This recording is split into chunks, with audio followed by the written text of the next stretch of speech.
So hello and welcome to the Shiksha वाल YouTube channel को powered by study zone classes और मैं हूँ आपका कॉमर्स कॉमरेड विवेक। आज की वीडियो में हम कवर करने वाले हैं 12th OCM का एक क्वेश्चन जो है कि corporate social responsibility business toward employ. Okay, यानी जो सोशल रिस्पॉन्सिबिलिटी है बिजनेस की अपने एम्प्लॉय के टुवर्ड, वो हम क्या करने वाले इस वीडियो में डिस्कस करने वाले हैं। सबसे पहले हम समझेंगे इसकी मीनिंग, और मीनिंग के बाद हम देखेंगे कि क्या क्या रिस्पॉन्सिबिलिटी है जो कि बिजनेस को अपने एम्प्लॉयज़ के लिए क्या करनी चाहिए, निभानी चाहिए, जो कि उनका एक कर्तव्य है, जो कि उनकी रिस्पॉन्सिबिलिटी, जो ड्यूटी है। तो शुरू करते हैं हमारे मीनिंग से। Each and every organization require staff and employees to complete the activities of the organization. तो देखो, हर एक संस्था को, हर एक ऑर्गेनाइजेशन को स्टाफ की ज़रूरत पड़ती है, एम्प्लॉयज़ की ज़रूरत पड़ती है, क्योंकि वो अपने सारे एक्टिविटीज़ को, अपने सारे कामों को पूरा कर सके। Employees are the human resource of the organization. Employees is the most important resource of the organization. जो एम्प्लॉयज़ है उन्हें कहा जाता है ह्यूमन रिसोर्स। एम्प्लॉयज़ एक ह्यूमन रिसोर्स होते हैं, एक मानव साधन होते हैं हमारे संस्था के। Employees is most important resource of the organization. जो हमारे एम्प्लॉयज़ है वो एक मोस्ट इंपॉर्टेंट रिसोर्स है।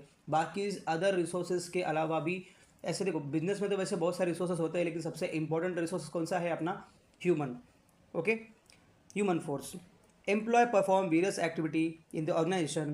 Employees are also called as human resource of the organization.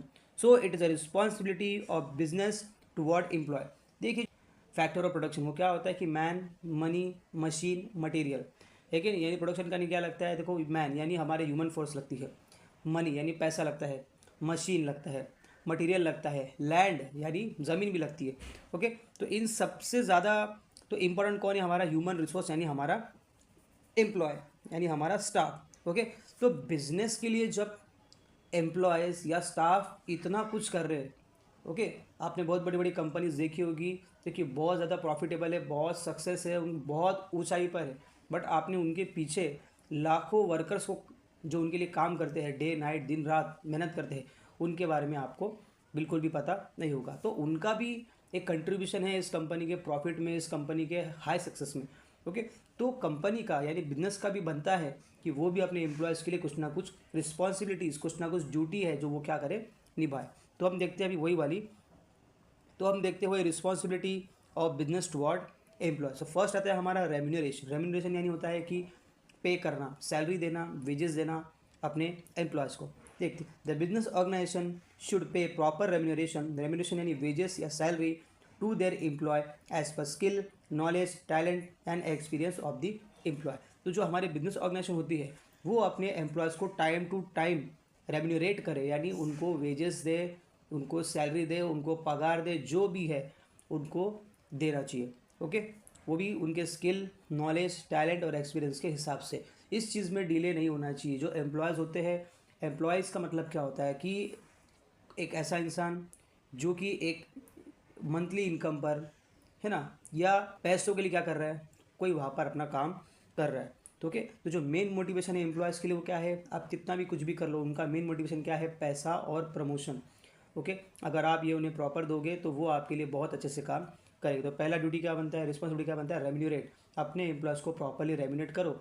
अगर आप उन्हें रेम्यूनरेट नहीं करोगे, अगर आप उन्हें रेम्यूनरेट नहीं करोगे, पैसे नहीं दोगे, सैलरी नहीं दोगे, प्रमोशन नहीं दोगे, वो क्विट कर देगा आपका जॉब। ओके, देखते हैं अपना next, safety and security.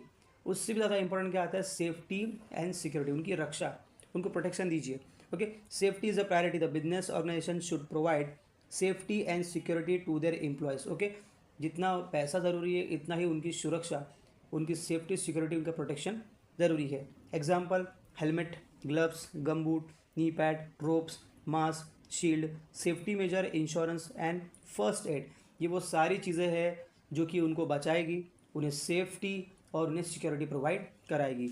Okay, अगर आप देखते हो कंस्ट्रक्शन साइट पे लोग अगर काम करते हैं, इतनी बड़ी बड़ी ऊंचाई पर वो काम करते हैं, ओके, तो इतनी बड़ी बड़ी ऊंचाई पर काम करते हैं तो वहाँ पर रिस्क बनता है कि वो वहाँ से गिर जाए, लेकिन कुछ भी हो सकता है यहाँ पर। तो वहाँ पर एक खतरा होता है, तो उस खतरे को हम क्या कर सकते हैं? टाल सकते हैं या कम कर सकते हैं या हटा सकते हैं, बट कैसे? क्योंकि हमें यहाँ पर उन्हें ये सब चीज़ें प्रोवाइड करनी पड़ेगी। हेलमेट उन्हें प्रोवाइड कीजिए, ग्लव्स, गम बूट अगर केमिकल कंपनीज़ में एम्प्लॉयज़ काम कर रहे हैं, या नी पैड, रोप्स है ना, ऊंचाई पे काम कर रहे, ropes, mask, shield, safety measure, insurance और फर्स्ट एड उन्हें क्या करना चाहिए, प्रोवाइड करना चाहिए। अगर ऑर्गेनाइजेशन ये सारी चीज़ें प्रोवाइड करती है तो इससे एम्प्लॉयज़ को सेफ्टी और सिक्योरिटी मिलती है, जो कि बिजनेस ऑर्गेनाइजेशन का बनता है कि वो अपने एम्प्लॉयज़ के लिए इतना तो भी करे। अब हम देखते हैं अपना next point, job security. The business organization should provide job security to their employees. The business should provide permanent job to their employees. The business organization should not provide contract basis and temporary job to their employees. देखो, जो business organisation होता है ना, वो क्या करना चाहिए, वो अपने एम्प्लॉयज़ को परमानेंट जॉब देना चाहिए।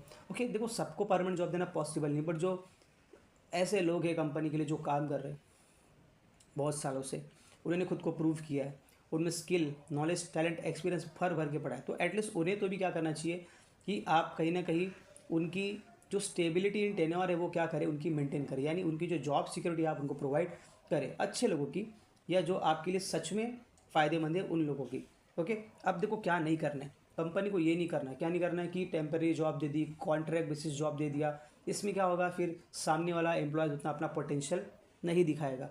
अगर आप उनको टेम्परेरी जॉब दोगे, वो काम भी ऐसे ही करेंगे है ना कि आज नहीं तो कल कॉन्ट्रैक्ट ख़त्म होने वाला है, तो इतना सीरियसली मन लगा के वो काम प्रॉपरली करेंगे नहीं। तो अगर यहाँ पर क्या बनता है कि बिजनेस ऑर्गेनाइजेशन अपने एम्प्लॉयज़ को जॉब सिक्योरिटी दे, अगर वो सिक्योर है अपने जॉब को लेकर तो वो अपना 100% देंगे, अगर वो नहीं है तो वो कैसे भी काम कर सकते हैं, है ना। तो देखते हैं इसके साथ हमारा next point, good working condition.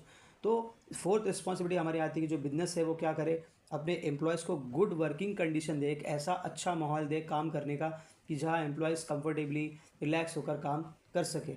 Okay, the business organization should provide a good working condition to their employees. Business organization को अपने एम्प्लॉयज़ को एक गुड वर्किंग कंडीशन प्रोवाइड करनी चाहिए। जैसे कि देखो, जहाँ पर वो काम करे वहाँ पर फूड कैंटीन हो कि अगर उन्हें भूख लगे तो वो खाना खा सके, ड्रिंकिंग वाटर हो, अगर प्यास लगे तो पानी पी सके, वेंटिलेशन फ़ैन लाइट हो, जहाँ वो काम करे वहाँ वेंटिलेशन हो, प्रॉपर लाइट प्रॉपर फ़ैन, ठीक है नहीं, सब चीज़ें होनी चाहिए। टॉयलेट वॉशरूम में एमरजेंसी हो या और अदर जितनी भी उनकी चीज़ें रहेगी, टॉयलेट्स या वॉशरूम या ऐसी और जितनी सुविधा रहेगी वो हम उन्हें प्रोवाइड करनी चाहिए, जिससे कि उनको एक अच्छा माहौल मिले वहाँ पर काम करने का। फिफ्थ पॉइंट आता है हमारा प्रॉपर ग्रीवियंस। ग्रीवियंस यानी क्या होता है कि जितनी भी कंप्लेंट्स है हमारे एम्प्लॉयज़ की, उसे सॉल्व करना चाहिए। अब सॉल्व कंपनी खुद नहीं करते बैठेगी, उसके लिए यूनियन बनाएगी या उसके लिए एक मैनेजमेंट बनाएगी, कुछ ना कुछ करेगी, बट उसमें क्या होना चाहिए कि प्रॉपर ग्रीवियंस, यानी एम्प्लॉयज़ का अगर कुछ भी है, देखो बड़ी बड़ी कंपनीज में क्या होता है कि पहले होता था, आजकल तो चांसेस नहीं, तो जब एम्प्लॉयज़ होते हैं, जब उनकी डिमांड पूरी नहीं होती या उनके हिसाब से नहीं होता, जब उनके कुछ अगेंस्ट होता है कंपनी में, तो वो करते हैं स्ट्राइक। ओके, और स्ट्राइक करने से क्या होता है कि सारे एम्प्लॉयज़ काम करना बंद कर देते हैं, और स्ट्राइक का नुकसान सीधा पहुँचता है हमारे कंपनीज़ को, यानी बिजनेस ऑर्गेनाइजेशंस को। ओके, अब ये स्ट्राइक कब तक चलता है, जब तक उनका प्रॉपर ग्रीवियंस यानी कि प्रॉब्लम सॉल्व ना की जाए। ओके, और साथ ही में कंपनी को भी नुकसान होते रहता है। तो देखिए, the company should make proper union and union leader for the problem and solution of the employees. तो क्या करना चाहिए, एक प्रॉपर टीम यूनियन बनाना चाहिए, एम्प्लॉयज़ यूनियन बनाना चाहिए, और उसमें एक अच्छा यूनियन लीडर बनाना चाहिए। ओके, उसी में से, उन्हीं एम्प्लॉयज़ में से एक प्रॉपर एक ऐसा इंसान चुने जो कि इन सारी प्रॉब्लम्स को या उनकी सारी प्रॉब्लम्स को मैनेजमेंट के सामने रख सके, डिस्कस करके उसका सॉल्यूशन निकाल सके। ओके, तो इसी के साथ हमारा ये वीडियो ख़त्म होता है। मेरी पूरी कोशिश है कि मैंने आपको वीडियो बहुत सिंपली समझाया, और मैंने मेरा 100% दिया आपको ये समझाने के लिए, और मेरी इतनी रिक्वेस्ट होगी कि आप चाहते चाहते इस वीडियो को लाइक कीजिए, शेयर कीजिए, और शिक्षा वाला यूट्यूब चैनल को सब्सक्राइब कीजिए। आगे और भी वीडियो आने वाले हैं, इससे जुड़े रहिए। Bye bye.